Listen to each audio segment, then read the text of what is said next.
Longitudinal waves, दरअसल हम sound wave पढ़ रहे हैं तो लॉन्गिट्यूडनल वेव स्टडी करनी पड़ेगी। ट्रांसवर्स और लॉन्गिट्यूडनल वेव में डिफरेंस ये है, ट्रांसवर्स वेव कुछ इस तरह, ये पार्टिकल्स जो कि यहां थे, ये पार्टिकल ऊपर और नीचे इस तरह ऑक्सीलेट कर रहे हैं, वेव इस डायरेक्शन में प्रोपेगेट कर रही है। लॉन्गिट्यूडनल वेव में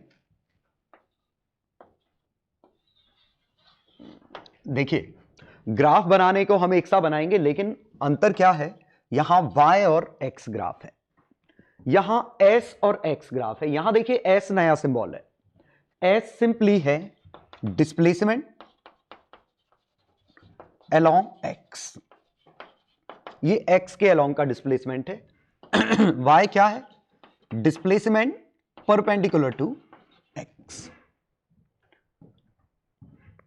तो ये s डिस्प्लेसमेंट किस चीज को रिप्रेजेंट कर रहा है वो समझते हैं हम, कि मान लीजिए इनिशियली पार्टिकल्स ऐसे थे,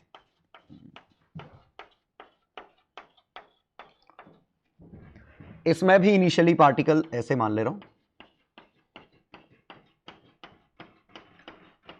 ठीक है। अब अगर ये ट्रांसवर्स वेव होती तो ट्रांसवर्स वेव हमने मान लीजिए ऐसी वेव जनरेट की होती, तो ये वेव क्या कह रही है कि इसको ट्रांसवर्स डिस्प्लेसमेंट लेना है। कितना है, जो वेव ने कहा, वेव ने इससे कहा तुम इधर चले जाओ भाई, तो भेज देते हैं। ये पॉइंट इधर चला गया, ये पॉइंट इधर चला गया, इस इंस्टेंट पे ये इधर, ये इधर, ये यहां पे, ये मोशन कुछ इस तरह हो रही है, ठीक है। तो ये पार्टिकल ऊपर नीचे ऐसे ऑक्सीलेट कर रहे हैं, वेव आगे जा रही है, ये कुछ मोशन ऐसी हो रही है। तो ये बात हम कर चुके हैं, और इसी में हमने देखा था कि यहां पे स्ट्रेन मैक्सिमम आई, यहां स्ट्रेन 0 है, यहां स्ट्रेन 0 है, यहां स्ट्रेन मैक्सिमम है। और अगर ये ट्रैवलिंग वेव है तो ये वेव आगे की तरफ जाएगी और ये स्ट्रेन वाले पॉइंट बदलते रहेंगे। तो बस यहां क्या है, पार्टिकल का एक्स कोऑर्डिनेट फिक्स है, वाई बदल रहा है, लेकिन यहां पे जो डिस्प्लेसमेंट है वो उसी के पैरेलल है। मतलब ये पार्टिकल ऊपर नीचे नहीं हो रहा है, ये पार्टिकल दाएं बाएं हो रहा है। तो जैसे मान लीजिए इसमें अगर ये डिस्टरबेंस होता तो ये वाला पार्टिकल इतना ऊपर नहीं जा रहा है, इतना दाएं जा रहा है, तो ये वाला पार्टिकल दाएं चला गया, कितना, जितनी हाइट है उतना राइट, ये जितनी हाइट है उतना अपनी पोजीशन से राइट, ये राइट, लेकिन ये अपनी जगह है। क्यों, क्योंकि इसके पास डिस्प्लेसमेंट आया ही नहीं, ठीक है। ये वाला पार्टिकल नेगेटिव है तो ये वाला पार्टिकल आ गया होगा लेफ्ट, ये वाला पार्टिकल आ गया होगा लेफ्ट। तो ये फील करिए कि ये वाले पार्टिकल वो हैं जो अपने राइट साइड खिसक गए, ये वाले पार्टिकल ऊपर, लेकिन ऊपर डिस्प्लेसमेंट नहीं है, ये लॉन्गिट्यूडनल डायरेक्शन में डिस्प्लेसमेंट है, तो ये ऊपर ना जाके दाएं गए हैं। ये वाले पार्टिकल नेगेटिव डायरेक्शन में मूव कर रहे हैं, और नेगेटिव डायरेक्शन क्या हो गई अब ये, तो ये वाले पार्टिकल नीचे ना जाके लेफ्ट गए हैं। सोचो, तो ये वाला पॉइंट हमारा कंप्रेशन का जोन बन गया। क्यों, ये पूरे पार्टिकल इधर चले गए, ये वाले पार्टिकल इधर चले गए, तो यहां प्रेशर क्रिएट हो गया, हाई प्रेशर आ गया। और जरा इसी को आगे कंटिन्यू करते हैं। अब देखिए यहां, तो ये वाला पार्टिकल पॉजिटिव डायरेक्शन में जा रहे हैं, मतलब राइट, ये वाले नेगेटिव डायरेक्शन में जा रहे हैं नीचे, मतलब लेफ्ट। तो अब देखिए यहां के पार्टिकल इधर चले गए, यहां के पार्टिकल इधर चले गए, तो यहां पे एक गैप क्रिएट हो गया, तो यहां पे ये लो प्रेशर जोन आ गया। तो जो यहां स्ट्रेस और स्ट्रेन का काम कर रहा है, तो यहां क्या पार्टिकल के सेपरेशन यहां भी बदल रहे थे, यहां देखिए सेपरेशन ज्यादा हो गया था, यहां कम था, तो यहां रस्सी की, रोप की लेंथ ही बदल गई थी, पहले लेंथ ये थी, अब लेंथ ये थी, तो यहां वो स्ट्रेन एनर्जी स्टोर हो रही थी लॉन्गिट्यूडनल एक्सटेंशन के फॉर्म में, ठीक है, एक्सटेंशन के फॉर्म में, यहां एक्सटेंशन आया, यहां एक्सटेंशन आया, यहां नेचुरल लेंथ आई, ठीक है। लेकिन यहां पे वही चीज कैसे हो रही है कि ये पार्टिकल ऊपर और ये नीचे नहीं जा रहे हैं, ये दाएं और ये बाएं जा रहे हैं। नेगेटिव मतलब लेफ्ट, पॉजिटिव मतलब राइट। तो यहां ये दब गया, यहां नेगेटिव मतलब लेफ्ट, पॉजिटिव मतलब राइट, यहां ऐसे आ गया। तो अल्टरनेट कंप्रेशन और रेयर फ्रैक्शन डेवलप होगा। ठीक है। तो यहां पे स्नैपशॉट साइनसोइडल है, यहां स्नैपशॉट का कोई मीनिंग नहीं है। यहां स्नैपशॉट अगर लेते तो आपको कंप्रेशन रेयर फ्रैक्शन दिखाई देते। किसी भी इंस्टेंट पे स्नैपशॉट लेंगे तो यहां पे साइन वेव दिखेगी, लेकिन यहां आपको पार्टिकल पास पास और दूर दूर दिखेंगे। ठीक है, मतलब यहां पे स्नैपशॉट कैसे होगा कि अगर कंप्रेशन आ गया तो ये पार्टिकल आ गए पास। ठीक है, यहां बना के दिखाता हूं, ये कुछ ऐसे, और वहां पे रेयर फ्रैक्शन आया, फिर कंप्रेशन आया, तो ये कुछ इस तरह दिखेंगे। तो देखो, ये कंप्रेशन, ये रेयर फ्रैक्शन, मतलब एक जगह प्रेशर बढ़ गया, एक जगह प्रेशर कम हो गया। अब देखिएगा, अगर यहां दब रहा है, प्रेशर बढ़ रहा है, तो हम किसी गैस को दबा रहे हैं, ये किसी लिक्विड में या गैस में मूव कर रहा है। ऑब्वियसली समझ में आ रहा है कि ये लिक्विड और गैस में कंप्रेशन और रेयर फ्रैक्शन क्रिएट करना बहुत आसान है। ऐसा नहीं कि सॉलिड में इंपॉसिबल है, सॉलिड में भी चीजें दबती हैं और खिंचती हैं। ठीक है, तो आप ये समझिए कि जहां पे पार्टिकल पास पास आ गए, वहां पे वॉल्यूमेट्रिक स्ट्रेन आ गई, कंप्रेशन आ गया। पार्टिकल दूर दूर आ गए, वहां रेयर फ्रैक्शन आ गया, प्रेशर लो हो गया, ये भी वॉल्यूमेट्रिक स्ट्रेन है। ठीक है, तो यहां लॉन्गिट्यूडनल स्ट्रेन डेवलप होती है, यहां वॉल्यूमेट्रिक स्ट्रेन डेवलप होती है इसके केस में। ठीक है, और कौन सा पार्टिकल कहां जा रहा है ये समझने के लिए, जैसे ये अगर सी से इधर गया तो ये वाला पॉइंट ऊपर जा रहा है, ये वाला पॉइंट सबसे ज्यादा स्पीड से ऊपर जा रहा है, ये कुछ कम स्पीड है, ये रेस्ट पे है, ये वाला पार्टिकल नीचे, ये ऐसा।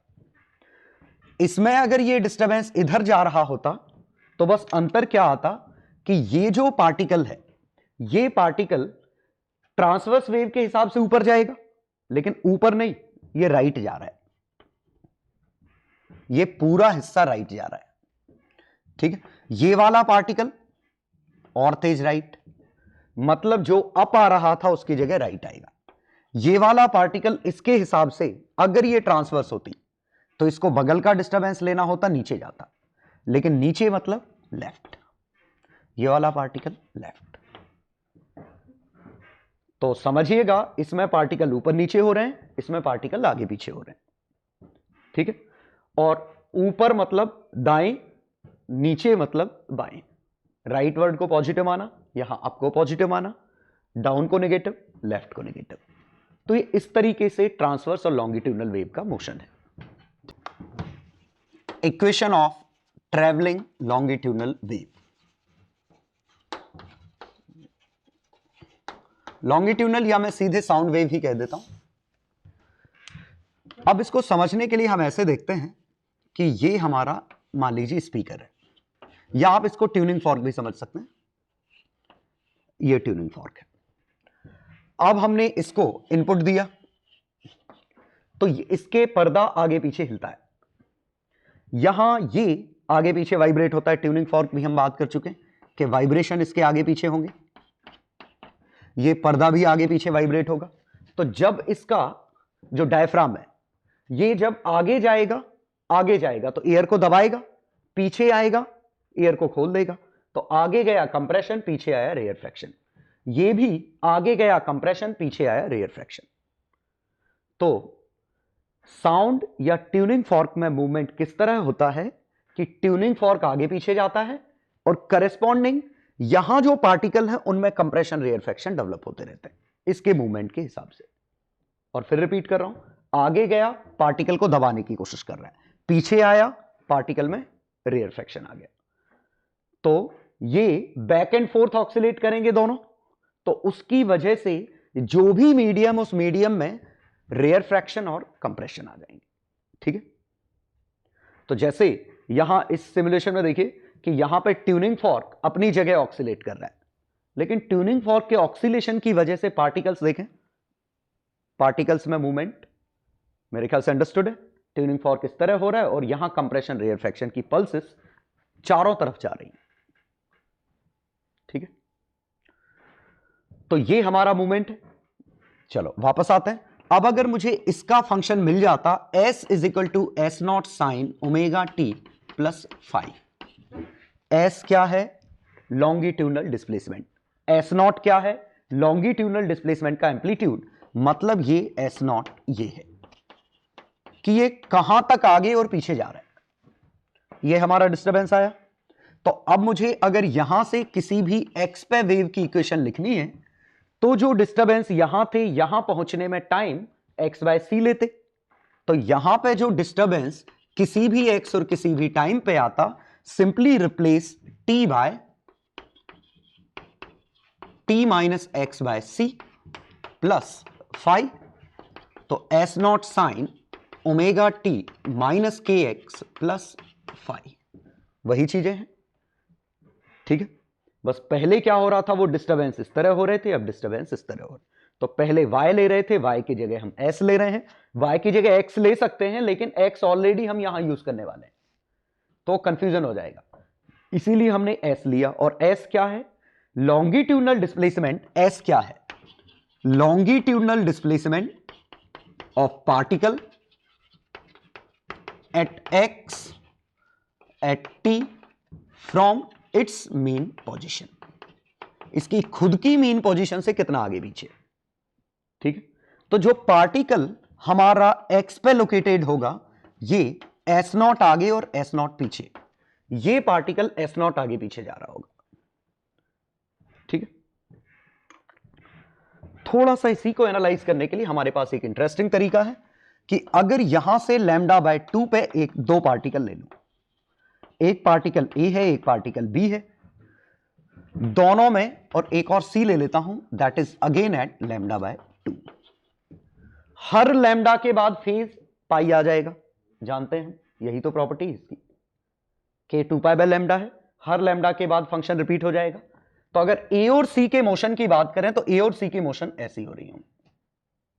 सोचो, A और C एक साथ आगे, एक साथ मेन, एक साथ पीछे, तो A और C ऐसे होंगे। तो A और C के बीच का वॉल्यूम फिक्स रहेगा, सोचो। लेकिन जरा A और B की बात करें तो A और B के बीच में A जब राइट जाएगा B लेफ्ट जाएगा, क्योंकि पाई का चेंज है, और A और B में पाई का चेंज है। तो देखिए, अगर ये राइट वो लेफ्ट, तो मोशन ऐसी। तो A और B में compression, mean position, rarefaction, फिर compression, rarefaction, compression, rarefaction. तो जब A इधर गया होगा, B इधर गया होगा, तो यहां का हिस्सा कंप्रेस हो गया होगा और यहां प्रेशर मैक्सिमम आ गया होगा। जब ये वापस इधर आ गए होंगे, प्रेशर वापस से ओरिजिनल, मतलब एटमॉस्फेरिक प्रेशर हो जाएगा। और जब ये इधर जाएगा, प्रेशर कम हो जाएगा, मिनिमम हो जाएगा। तो उम्मीद है आप समझ पा रहे होंगे कि कंप्रेशन रेयर फ्रैक्शन डेवलप कैसे हो रहा है। और एक और बात था, ये जब इधर जाएगा, ये इधर जाएगा और ये इधर जाएगा, क्योंकि ये दोनों फेज में है, तो ये अपने राइट पे होगा, ये अपने लेफ्ट पे होगा, ये अपने राइट पे होगा। तो जब हमारा A यहां होगा, उस समय B यहां होगा, उस समय C यहां होगा। तो A और B का गैप कम हो गया, B और C का गैप बढ़ गया। तो इस जोन में रेयर फ्रैक्शन आया, इस जोन में कंप्रेशन आया। तो उम्मीद है समझ में आया होगा कि ये साइडवेज डिस्प्लेसमेंट करके कंप्रेशन और रेयर फ्रैक्शन पैदा कर कैसे लेते हैं। ठीक है, तो ये हमारा डिस्कशन था कि इक्वेशन ऑफ ट्रेवलिंग वेव क्या है साउंड में। तो यहां बस y की जगह s आ गया, और s नॉट क्या है? लॉन्गिट्यूडनल एम्पलीट्यूड, कि कितना आगे जा रहा है, कितना पीछे जा रहा है, एक्सेट्रा। ठीक है, तो इतना हमने किया है, तो अब बहुत इंपॉर्टेंट डिस्कशन भी कर ही लेते हैं। Pressure variation in sound. चूंकि देखिए, प्रेशर भी लगातार बदल रहा है, कहीं कंप्रेशन, कहीं rarefaction, compression, rarefaction. तो प्रेशर किस तरीके से वेरी कर रहा है, ये और हम सीख लेते हैं इसमें, कि प्रेशर का वेरिएशन कैसे है। ठीक है, तो उसके लिए मैं ये मिटा रहा हूं। तो हम प्रेशर, किसी भी x पॉइंट पे प्रेशर देखें, तो ये x है, ये मैं डेल्टा x ले रहा हूं, ठीक है।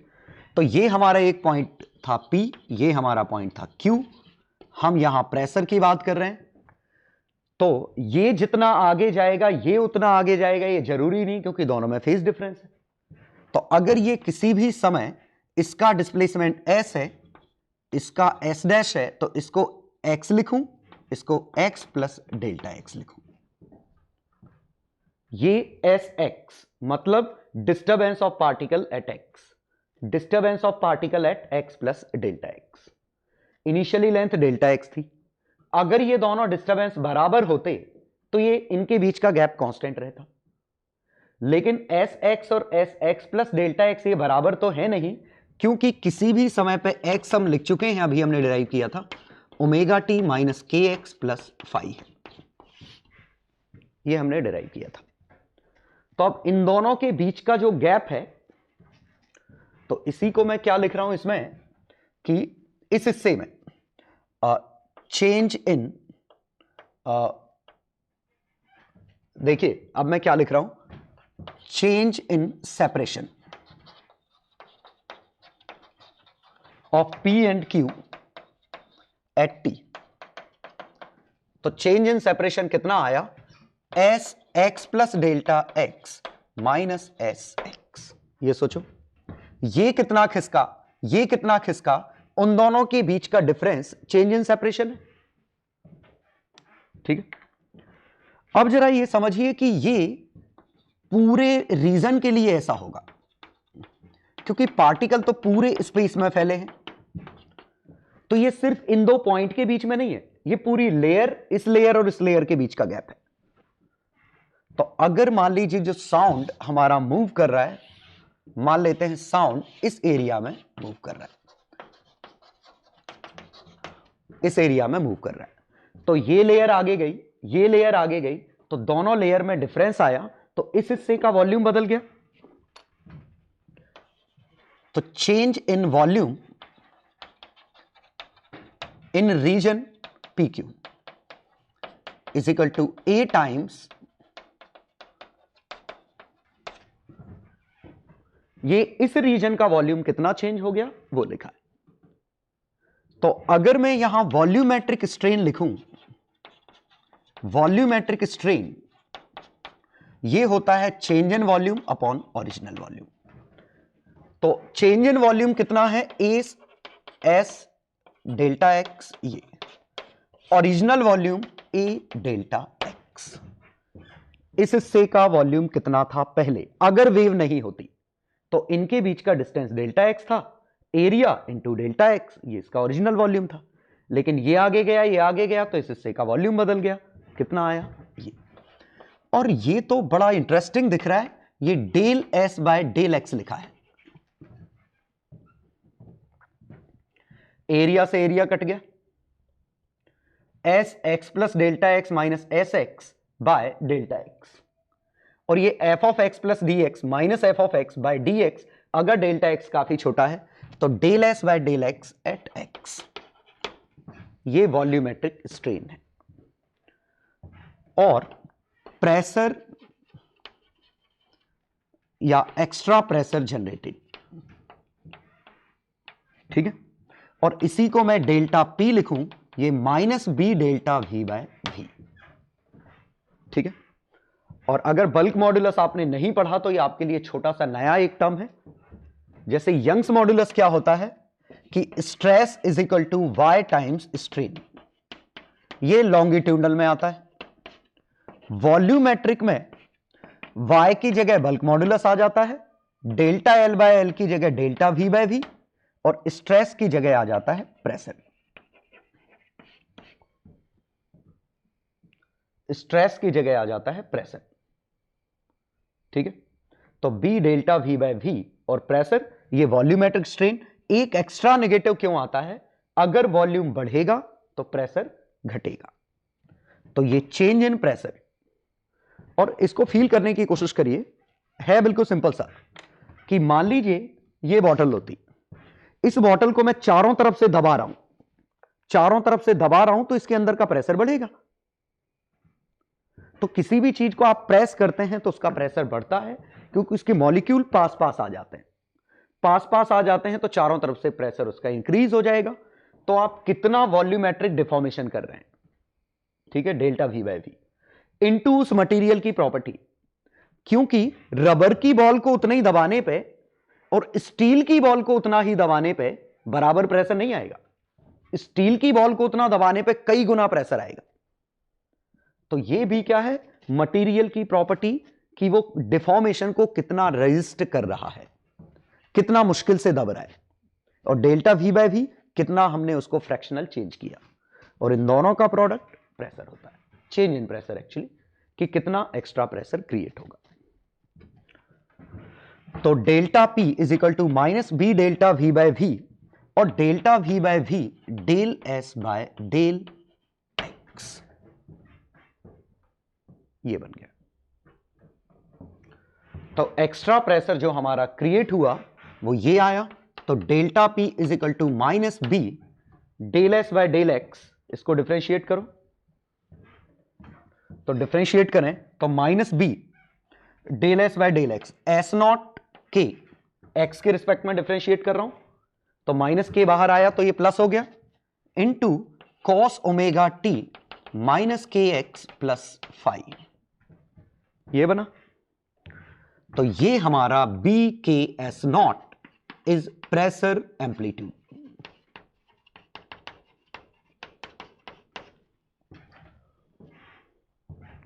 This is our pressure amplitude. और खास बात नोट करिए कि डिस्प्लेसमेंट का ग्राफ साइन का है तो प्रेशर का ग्राफ कॉस का है, मतलब इन दोनों में पाई बाय 2 का डिफरेंस है।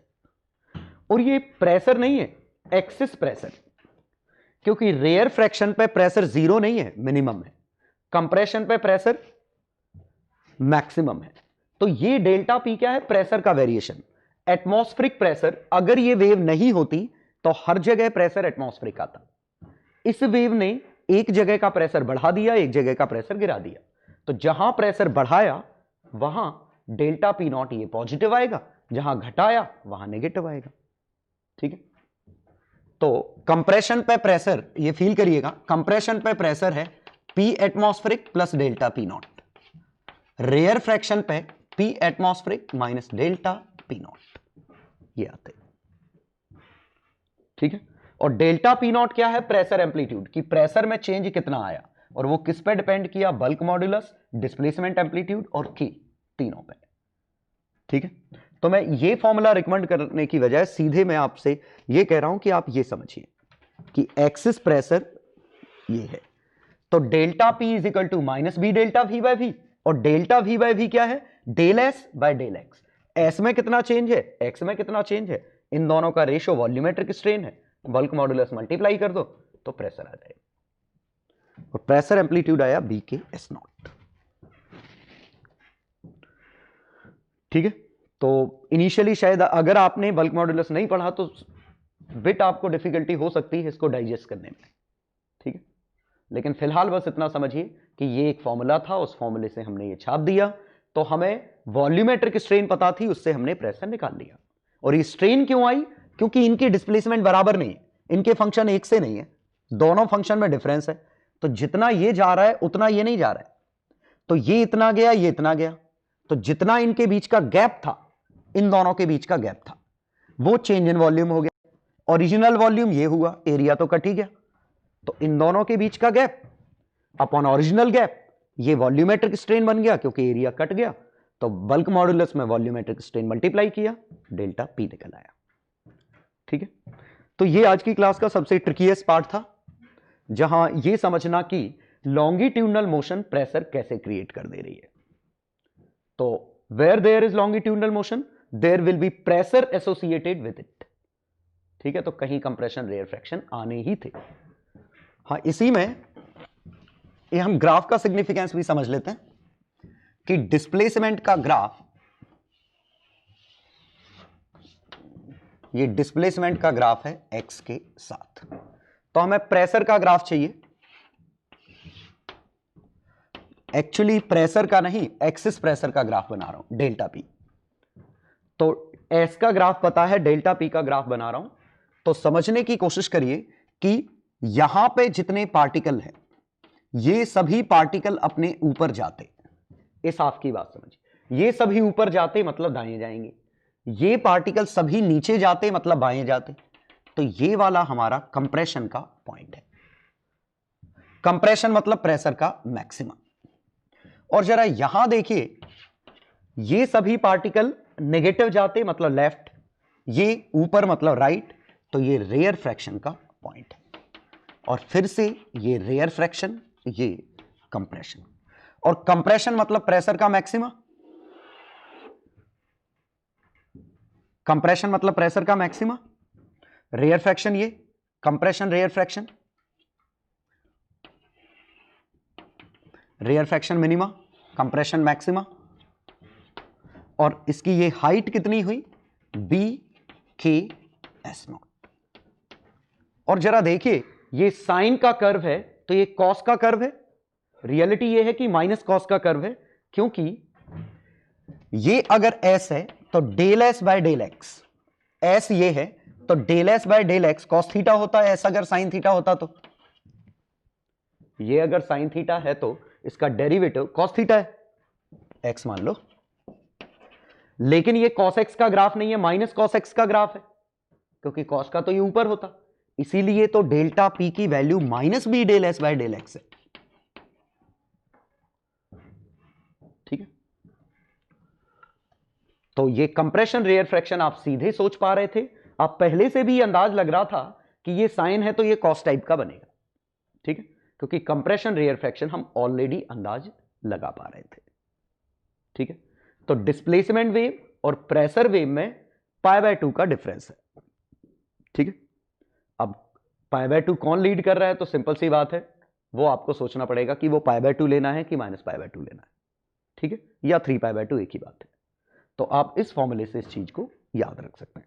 और मैं हमेशा ऐसे ही सोचता हूं, -b delta v by V, या आपको याद रहे गई, डेल्टा v बाय वी है तो a del S, a del X, a cut गया, तो ये डेल्टा v बाय वी इस तरीके से याद रहेगा।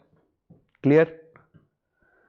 तो पहली चीज तो हमें समझ में आ गई कि इक्वेशन ऑफ ट्रैवलिंग वेव में प्रेशर कैसे क्रिएट होता है और कहां पे प्रेशर कितना आएगा। तो रियलिटी ये है कि यहां पे जो प्रेशर है वो P atmospheric plus B K S not है, यहां पे जो प्रेशर है वो P atmospheric minus B K S nought, और ये बी के एस नॉट काफी छोटी वैल्यू होगी एटमॉस्फेरिक के मुकाबले, बहुत बड़ी वैल्यू नहीं निकलने वाली। ठीक, तो एक न्यूमेरिकल से हम देखेंगे तो आपको और अच्छे से क्लियर हो जाएगा। तो ये पहला पार्ट हमने डिस्कस कर लिया। तो एक फॉर्मूला आपको याद करने के लिए ये हो गया। तो एक एग्जांपल देखते हैं, a tuning fork of frequency 600 hertz is oscillating such that its prongs are vibrating with amplitude 1 millimetre. 1 millimetre के एम्पलीट्यूड पे उसके ट्यूनिंग फॉर्क के प्रोंग्स वाइब्रेट कर रहे हैं। Speed of sound in air 300 metre per second, 340 होती है, calculation के लिए हमने 300 ले लिया। Assuming speed of sound 300 metre per second,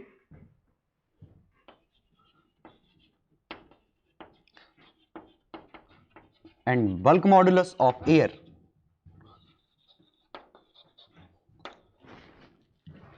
as 1.5 into 10 पे 5 न्यूटन पर मीटर स्क्वायर। ये बल्क मॉड्यूलस हम मान लें। फाइन,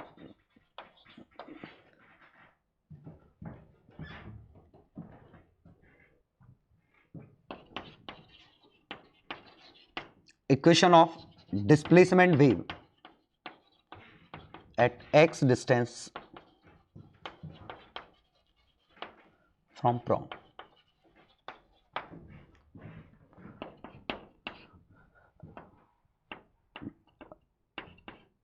प्रेशर वेरिएशन या minimum and maximum pressure in air.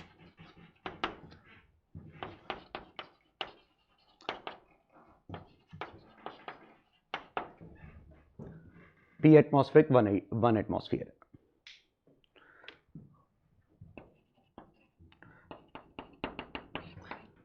Power transferred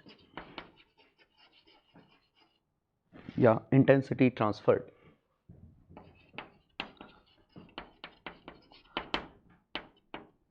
intensity of sound, ये मैंने पढ़ाया नहीं लेकिन हम कॉमन सेंस से अंदाज लगाने की कोशिश करेंगे। Intensity of sound in air, ठीक है। डेंसिटी ऑफ एयर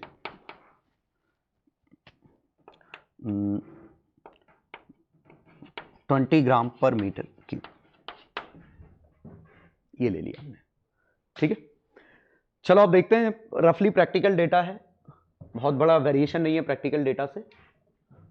अब देखते हैं tuning fork of frequency 600 hertz. तो ये हमें क्या पता चला कि ट्यूनिंग फॉर्क ये 600 हर्ट्ज से ऑक्सीलेट कर रहा है और इसका एम्पलीट्यूड क्वेश्चन में 1 mm दिया है। तो अगर इसके प्रोंग्स का डिस्टरबेंस लिखते तो 1 mm एम्पलीट्यूड होता, sine of omega 600 1200 pi T.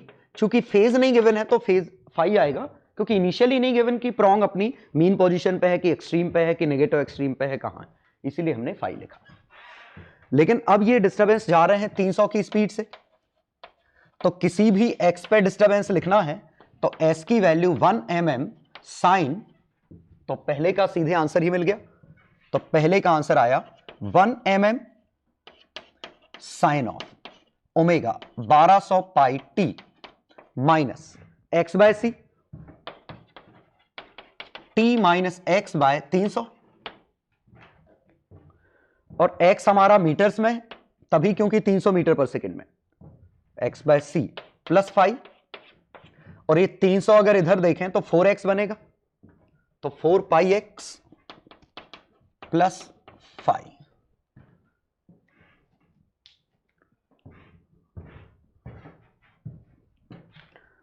ठीक है, चलो अब क्या आ गया अपना, अब इसमें वेवलेंथ वगैरह निकालें तो लैम्डा एफ इक्वल टू सी, तो लैम्डा फ्रीक्वेंसी कितनी है 600, सी की वैल्यू कितनी है 300, तो लैम्डा आया 1/2 मीटर। तो x की वैल्यू 1/2 रखने पे 2 पाई बनना चाहिए, बन भी रहा है। टाइम पीरियड 1/600 है, 2 पाई बनना चाहिए, बन रहा है। तो ये हमारा s का फंक्शन आ गया।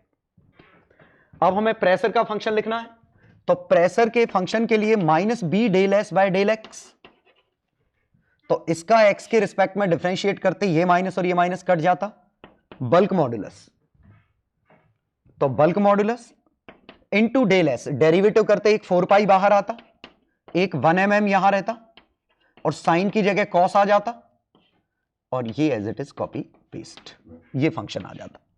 हालांकि फंक्शन नहीं पूछा, मिनिमम और मैक्सिमम प्रेशर पूछा है। तो ये प्रेशर एम्पलीट्यूड है, क्योंकि ओमेगा टी माइनस के एक्स प्लस 5 प्रेशर का फंक्शन है -b del S by del X, तो -b एस नॉट और डेरिवेटिव का k और साइन की जगह कॉस, तो ये हमारा प्रेशर एम्पलीट्यूड है।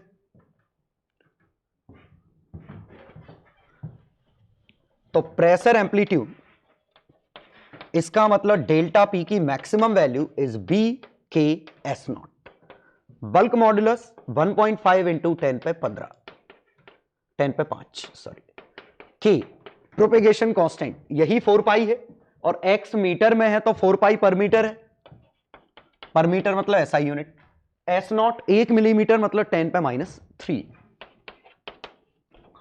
ठीक है। तो ये 6 पाई इंटू 10 पे 2 न्यूटन पर मीटर स्क्वायर, ये प्रेशर की मैक्सिमम और मिनिमम वैल्यू है। मतलब हर जगह पहले 1 एटमॉस्फेयर था, अब कहीं पे बढ़ के इतना हो गया, कहीं पे इतना ही घट जाएगा। तो मैक्सिमम और मिनिमम प्रेशर कितना होगा,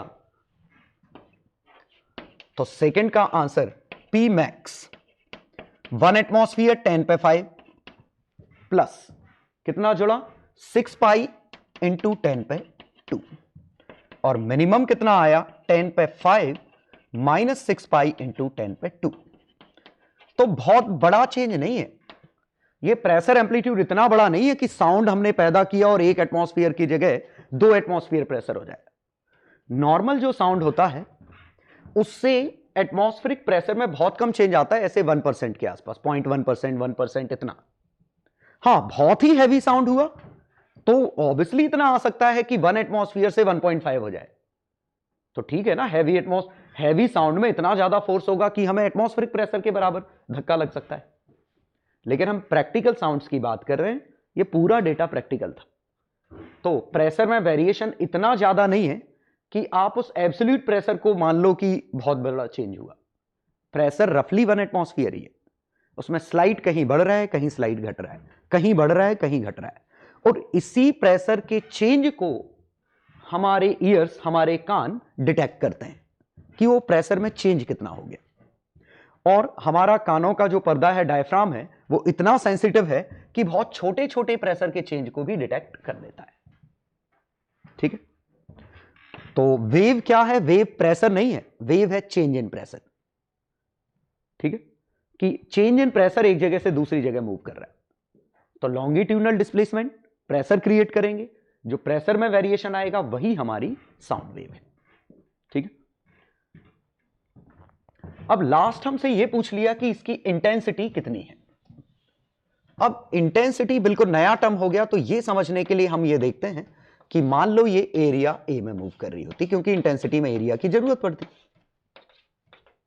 मान लो साउंड एरिया ए में मूव कर रहा है, तो किसी भी टाइम dt में c dt डिस्टेंस मूव कर जाएगा। पहले डिस्टर्बेंस यहां तक थे t टाइम में, t प्लस dt में ये डिस्टर्बेंस इतने मूव कर गए, तो पहले इतने ही पार्टिकल ऑक्सीलेट कर रहे थे, अब एक्स्ट्रा ऑक्सीलेशन पैदा हो गया, तो इस हिस्से के पास एक एक्स्ट्रा एनर्जी आ गई du, और du मैं सीधे लिख सकता हूं आखिरकार ये अभी भी SHM है। पहले SHM ऐसा हो रहा था, अब ये SHM ऐसे हो रहा है, तो इसके पास एनर्जी, टोटल एनर्जी यही होगी, half m omega square A square. ठीक है, ये डेल यू एनर्जी है। हम पावर अगर निकालते तो पावर आता del U by del T, half del M by del T, omega square A square. ठीक है, इंटेंसिटी निकालते तो पावर पर यूनिट एरिया होता, पावर को एरिया से डिवाइड करो, half of del M by del T, तो del M can be written as rho A C D T. सोचो, इस हिस्से का मास रो इंटू वॉल्यूम है, और वॉल्यूम ए इंटू लेंथ है, upon A D T omega square A square, और A D T cut गया, तो फाइनल आंसर आया half rho C omega square A square. ठीक वही जो ट्रांसवर्स वेव में आया था, और वो इसीलिए आया क्योंकि ये फॉर्मूला तो सेम ही बन रहा है ना। तो ये इंटेंसिटी है half rho C omega square A square. जरा देखते हैं हम इंटेंसिटी को कि कितना सॉल्व करने पे आता, बाकी मिटा देता हूं। हाफ इंटू रो 20 इंटू 10 पे -3 ऐसा unit, C 300 speed of sound, omega square 2 pi F 600 whole square, A square 1 millimetre, ये बना। ठीक है, हाफ से हाफ कटा, 10 पे 3, 10 पे -3, 10 पे 3 कट गए, यहां से 3 बचा, यहां से 2 पाई इंटू 6 12 पाई, तो 3 इंटू 12 पाई 144 पाई स्क्वायर इंटू 10 पे 4 इंटू 10 पे -6।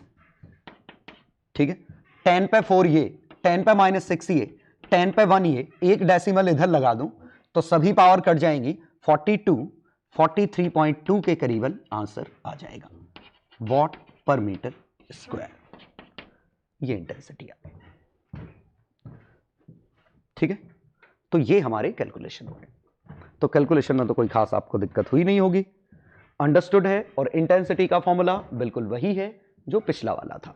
और है कॉमन सेंस ही कि एरिया ए में अगर साउंड जा रहा है, एरिया ए में, तो इस एरिया ए में dt टाइम में कितना पार्ट और इन्फ्लुएंस हो गया, तो इतना पार्ट ऑक्सीलेट करने लग गया, तो हमें इतनी एनर्जी देनी पड़ेगी। डेल यू ये लिखा, del U by del T और एरिया से डिवाइड किया, ये फॉर्म बन गया। ठीक है, और इंटेंसिटी हमेशा ही पावर पर यूनिट एरिया है। चलो तो दो क्वेश्चन है। पहला क्वेश्चन, डिस्प्लेसमेंट वेव की इक्वेशन दे रखी है, you have to find maximum particle velocity, displacement of particle at X equal to this, pressure amplitude, pressure at this. ठीक है, particle velocity is different from wave velocity. Wave velocity मतलब C की value है, वो पूछी नहीं मैंने। Illustration 46, a sound wave of lambda 40 centimetre travels in air, difference between maximum and minimum pressure 2 × 10⁻³ है। You have to find amplitude of vibration of particles, कि particles का एम्पलीट्यूड कितना रहेगा, बल्क मॉडुलस गिवन है। ठीक, ट्राई करो। चलो तो सॉल्यूशन देखिए। मैक्सिमम पार्टिकल वेलोसिटी, तो del S by del T, यही तो वेलोसिटी है, और डिफरेंशिएट करते तो यहां से 100 पाई बाहर आ जाता, 2 × 100 पाई mm/s बन जाता, इनटू साइन की जगह आ जाता कॉस, अंदर की चीज ज्यों की त्यों। मैक्सिमम पूछी है तो ये 1 या वी मैक्स आप सीधे ओमेगा ए लिख सकते हैं। ओमेगा कितना है, 100 पाई/s। एम्पलीट्यूड कितना है, 2 मिलीमीटर, तो 200 पाई mm/s। ये हमारा पहले पार्ट का answer. Second, displacement of particle at x equal to 200 at t equal to 1। महाफर जी, डिस्प्लेसमेंट ही तो ये लिखा है, तो सिंपली x की वैल्यू 200 और t की वैल्यू 1। t की वैल्यू 1 छापेंगे तो 2 sin 100 पाई बनेगा, t की वैल्यू 1 छापेंगे, छाप दिया, 200 छापेंगे तो 2π/3, सेंटीमीटर सेंटीमीटर कट गए, प्लस π/3, और ये 100 पाई तो इवन पाई है, हट जाएगा, ये माइनस π/3 बना, तो -2 sin π/3 बन गया, -√3 mm। तो सेकंड का आंसर आया -√3 मिलीमीटर।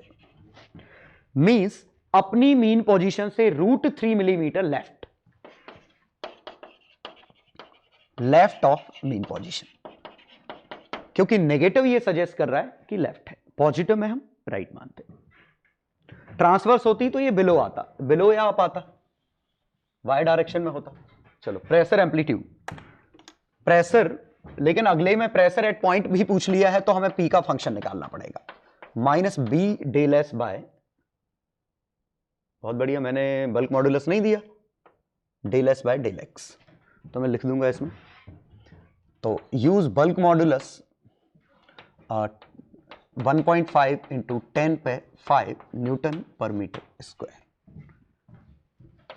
तो -b, तो 1.5 × 10⁵, del S by del X 2 millimetre ये, π/300 ये, तो 2 × 10⁻³ × π/300, π/300, लेकिन π/300 पर सेंटीमीटर है, हमें ऐसा यूनिट चाहिए, π/300 पर सेंटीमीटर, तो अपॉन सेंटीमीटर आता, तो सेंटीमीटर को मीटर में कन्वर्ट करते, ये नीचे सेंटीमीटर है, तो 10⁻² और आ जाता, इनटू साइन की जगह कॉस, ये 100 pi T minus πx/300 plus π/3, ये फंक्शन है, तो ये हमारा एम्पलीट्यूड बन गया। तो प्रेशर का फंक्शन बना, एम्पलीट्यूड देखते हैं कितना है, 0 0 ये कट गया, π/3, 2/3 3 3 कट गया, 100 pi, 100 pi cos of 100 pi T minus πx/300 plus π/3, ये तो फंक्शन आया। तो प्रेशर एम्पलीट्यूड पूछा है तो एम्पलीट्यूड तो ये हो गया, तो इसका आंसर हो गया 100 pi Nm/m²। Pressure at x equal to 200, तो x की वैल्यू 200 छापो तो -2π/3 प्लस π/3, ये इवन पाई हट जाएगा, तो ये -π/3, कॉस में -2π/3, कॉस में -π/3 मतलब +1/2, तो ये आया 50 पाई। लेकिन यहां प्रेशर एम्पलीट्यूड, यहां एब्सोल्यूट प्रेशर पूछा है, तो एब्सोल्यूट प्रेशर आएगा ये एटमॉस्फेरिक जोड़ना पड़ेगा। एम्पलीट्यूड क्या है, एटमॉस्फेरिक से कितना ऊपर है या एटमॉस्फेरिक से कितना नीचे है। और ये क्या है, एब्सोल्यूट प्रेशर पूछा है, तो P naught plus delta P, और डेल्टा पी फंक्शन में छाप दी। इलस्ट्रेशन 46